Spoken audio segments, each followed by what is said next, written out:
अस्सलाम वालेकुम, welcome back friends. आज मैं आपके साथ एक ऐसी बेहतरीन रेमेडी शेयर करने वाली हूँ जिसमें हम कुकम्बर से एक ऐसी जेल बनाएंगे जो एंटी एजिंग होगी, जिसका काफ़ी बेहतरीन रिज़ल्ट मिलेगा। और जो चाइनीज़ लोग होती हैं, गर्ल्स होती हैं, वो ये यूज़ करती हैं, उनकी स्किन हमें कितनी सॉफ्ट।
हम 2 चम्मच कुकम्बर जूस के इसमें ऐड करेंगे।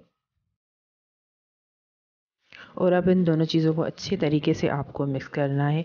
अच्छे तरीके से मिक्सिंग होगी तो आपकी बेहतरीन सी जेल तैयार हो जाएगी।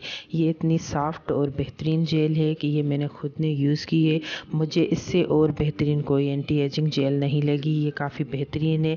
इससे आपकी स्किन हद से ज़्यादा सॉफ्ट हो जाएगी, नरम मुलायम हो जाएगी और काफ़ी ग्लो आएगा आपकी स्किन पे। 2 वीक में ही रिज़ल्ट आपके सामने आ जाएगा। तो फ्रेंड्स, आप ये यूज़ करके देखें। अच्छा रिज़ल्ट मिले तो कमेंट्स में मुझे ज़रूर बताइएगा। शेयर करना मत भूलिएगा। दुआ में याद कीजिएगा। नेक्स्ट वीडियो तक के लिए इजाज़त दीजिए। अल्लाह हाफिज़।